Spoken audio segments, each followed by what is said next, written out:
Okay, तो कल शाम टेक जगत की दिवाली मन चुकी है और हमें मिल चुके हैं हमारे 4 नए आईफोन 15, 15 प्लस, 15 प्रो और 15 प्रो मैक्स। और लॉन्च इवेंट को देखने के बाद हमें ये समझ में आ गया कि हमें इस बीबीडी में आईफोन 13 लेना है या फिर आईफोन 15। शुरू करते हैं फिजिकल चेंजेस। एप्पल अपने आईफोन्स में हर 3 साल में कोई ना कोई फिजिकल चेंज करता है। आईफोन 12, 13, 14 3 साल हो गए थे, तो इस बार कोई चेंज आना था, लेकिन ऐसा कोई खास मेजर चेंज आया नहीं। नॉन प्रो मॉडल में 2 चेंजेस हुए। पहला, फोन के एजेस को थोड़ा सा कर्व कर दिया गया है। कितना?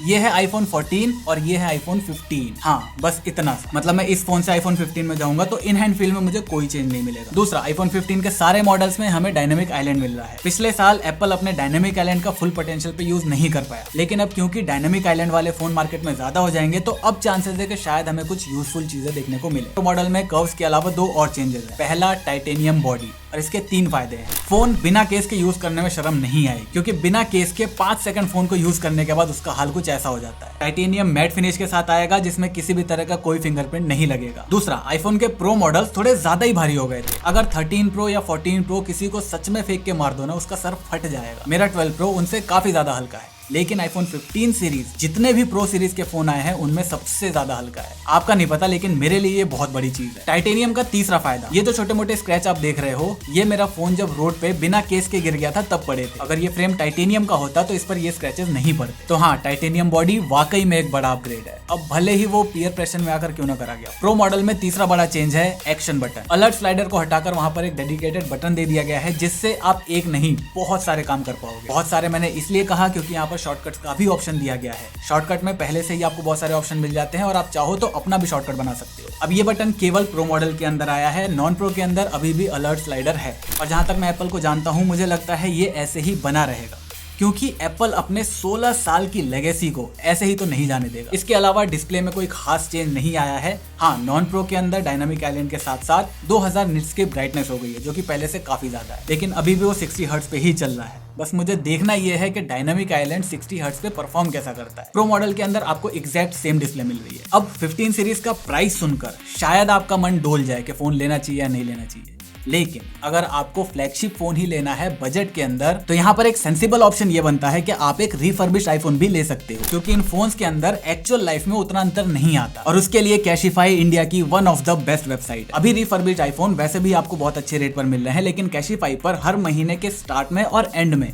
स्पेशल कोई ना कोई सेल आ रही होती है। कैशिफाई का प्रोडक्ट 32 क्वालिटी चेक के साथ गुजरता है और यहाँ 15 दिन की रिप्लेसमेंट या रिफंड पॉलिसी भी है। प्लस आपको 6 महीने की वारंटी भी देता है कैशिफाई, जो आप इंडिया में कहीं भी अवेल कर सकते हो। और आप सबके लिए एक छोटा सा गिफ्ट, अगर आप कूपन कोड TJ1000 यूज करते हो तो आपको किसी भी परचेज पर 1000 रुपए का ऑफ हमारी तरफ से मिल जाएगा। और ये कोड कैशिफाई के ऐप या वेबसाइट पर ही काम करेगा। तो डिस्क्रिप्शन में लिंक दी हुई है, जाकर एक बार चेकआउट जरूर करना। अब आते हैं इस साल के द मोस्ट अवेटेड फीचर पर, टाइप सी। और मैंने सोचा था जब एप्पल इस चीज को अनाउंस करेगा तो पहले इसके लिए एक बहुत बड़ा सा बिल्डअप बनाएगा कि कैसे हमने इनोवेट करके टाइप सी बनाया है, और ऐसे प्रेजेंट करेगा कि भाई दुनिया में आज से पहले टाइप सी किसी ने नहीं दिया।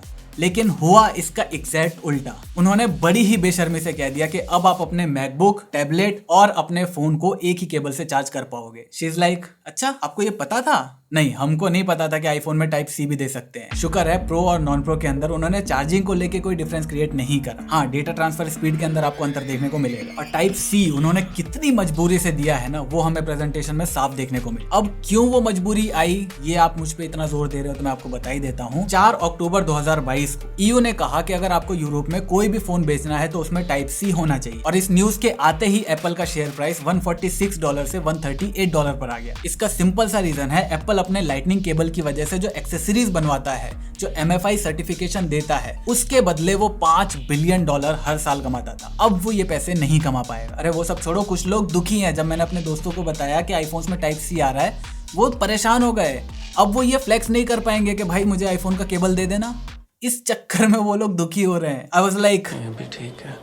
डिजाइन और डिस्प्ले के बाद जो आईफोन में सबसे बड़ा चेंज आया है वो है उसके कैमरा के अंदर, वो भी नॉन प्रो वाले के अंदर। पिछले साल का प्रो मॉडल का कैमरा उठाकर नॉन प्रो वाले में डाल दिया गया, जिससे 2 फायदे होंगे। पहला, नॉन प्रो वाला भी अब 48 मेगापिक्सल की हाई रेजोल्यूशन फोटो ले पाएगा, और दूसरा, 2 लेंस होने के बावजूद वो इन 3 लेंसेज का काम करेगा। इसमें भी एक नॉर्मल, एक अल्ट्रा वाइड और एक 2x लेंस पे फोटो ली जाती है। सेम काम आईफोन 15 के अंदर वो 2 लेंसेज करेंगे। जैसे फॉर एग्जांपल पूरे 48 मेगापिक्सल के सेंसर से ये बड़ी फोटो ली गई है। अब इसमें से इस कैमरा कैमरा सेंसर का मैं इतना सा पार्ट काट लेता हूँ तो फोटो इतनी बच जाती है। तो ये ऑटोमेटिकली जूम हो गई और ये किसी भी तरह का डिजिटल जूम नहीं है, इसे हम लॉसलेस जूम कहेंगे। और ये चीज प्रैक्टिकली बहुत ज्यादा काम आने वाली है, स्पेशली पोर्ट्रेट मोड के अंदर। प्रो मॉडल्स के कैमरा को एवे निपटा दिया गया, 48 मेगापिक्सल का एक बड़ा सेंसर दे दिया गया है, लेकिन मुझे नहीं लगता उसका कोई भी असर पड़ेगा। हाँ, प्रो वाले के अंदर सॉफ्टवेयर की मदद से और ज्यादा फोकल लेंथ की फोटोज आप ले पाओगे। ये काम बहुत आराम से नॉन प्रो वाला भी कर देता, लेकिन एप्पल बीइंग एप्पल। हाँ, प्रो मैक्स के अंदर एक बड़ा अपग्रेड मिला है, आपको एक नया टेलीफोटो लेंस मिल रहा है जो 5x तक जूम कर पाए। और ये वाला लेंस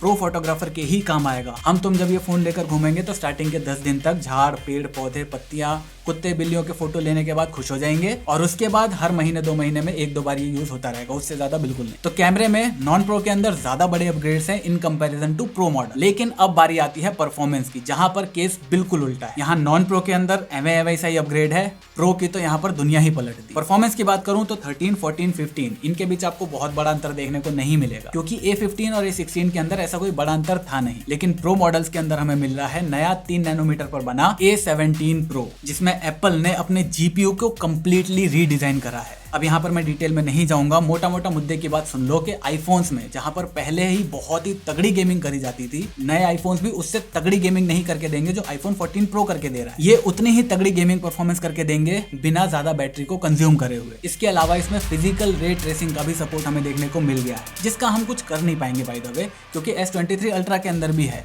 लेकिन आज तक उसका क्या करा है, किसके मुंह से उसके बारे में सुना है। आज के टाइम में कोई भी ऐसा गेम नहीं है जो रे ट्रेसिंग का प्रॉपर मोबाइल गेम के अंदर इस्तेमाल कर पाए। तो एप्पल A17 Pro को लॉन्च करके एंड्रॉइड से जहां पहले 2 साल आगे चला करता था, आई थिंक अब वो 3 साल आगे हो चुका है। आईफोन 15 में एक और बहुत अच्छी चीज हुई है, एप्पल ने अपने चेसिस को कंप्लीटली रीडिजाइन करा है ताकि वो फोन और अच्छे से रिपेयर करे जा सके। जैसे फॉर एग्जांपल अगर मैं अपने 11, 12, 13 या 14 के बैक पैनल को तोड़ देता हूं तो उसको रिपेयर करने में 40 से 60 हजार रुपए तक खर्च हो सकते हैं। लेकिन अगर एप्पल ने लालच नहीं करा तो इस रीडिजाइन की वजह से आईफोन 15 का बैक पैनल इनके आधे रेट पे चेंज हो सकता है, अगर एप्पल ने लालच नहीं दिखाया तो। लालच से याद आया, प्राइसिंग की तो बात करना हम भूल ही गए। अच्छी बात यह है कि डायनेमिक आइलैंड और 48 मेगापिक्सल का कैमरा आने के बावजूद नॉन प्रो वाले का प्राइस सेम ही है। बेस वेरिएंट 80,000 से चालू हो जाता है और आपको वही वाला लेना है। और मेरे हिसाब से डायनेमिक आइलैंड और कैमरा में ये जो चेंजेस आए हैं वो आईफोन 15 को खरीदने लायक तो बना देते हैं। देखो, लेकिन इन केस अगर आपका बजट नहीं बन रहा तो भी आप ऐसा कुछ बहुत बड़ा मिस आउट नहीं करोगे। यहाँ पर आप BBD के अंदर आईफोन 13 या आईफोन 14 ले सकते हो। कौन सा लेना है? अगर इन दोनों के प्राइस के अंदर 5,000 से ज्यादा का डिफरेंस है तब आपको 13 लेना है। अगर 5,000 का डिफरेंस या उससे कम का डिफरेंस है तो ऑब्वियसली आपको 14 लेना है। जैसे फॉर एग्जांपल अगर आपका 13 50 का मिल रहा है, 14 55 का, तब आपको 14 लेना है। लेकिन अगर 13 45 का मिल रहा है और 14 55 का, तब आपको 13 लेना है, क्योंकि इन दोनों के अंदर 10,000 का तो बिल्कुल भी डिफरेंस नहीं है। अब बात करते हैं प्रो के प्राइसेस की, जिसकी वजह से कल रात भर मुझे नींद नहीं है। I know 3 nanometre A17 Pro titanium body, पता है, लेकिन 1,35,000 रुपए छोटे वाले प्रो के लिए और 1,60,000 रुपए बड़े वाले प्रो के लिए मैं कहीं से भी जस्टिफाई नहीं कर सकता। माना शौक के लिए पैसे खर्च करे जा सकते हैं, लेकिन इतने नहीं करे जा सकते, ये बहुत ज्यादा हो गया। और हाँ, क्रिएटर्स को देख के आपको फोन खरीदने की जरूरत नहीं है, हम अपना पैसा रिकवर कर लेंगे। अगर आपको जिद ही आ गई है कि हाँ मुझे प्रो ही लेना है, तब आपके पास 3 चॉइसेस हैं।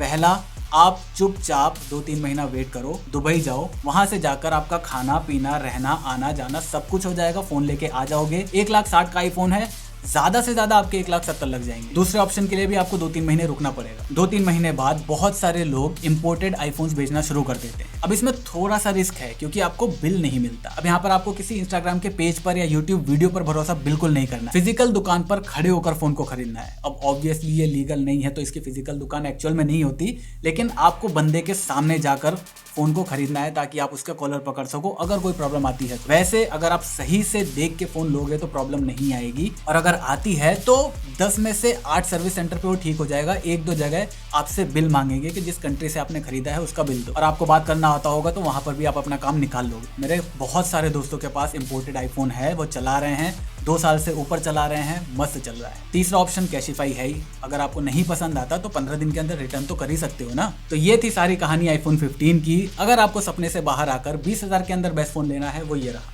मैं आपसे वहीं मिलता हूं।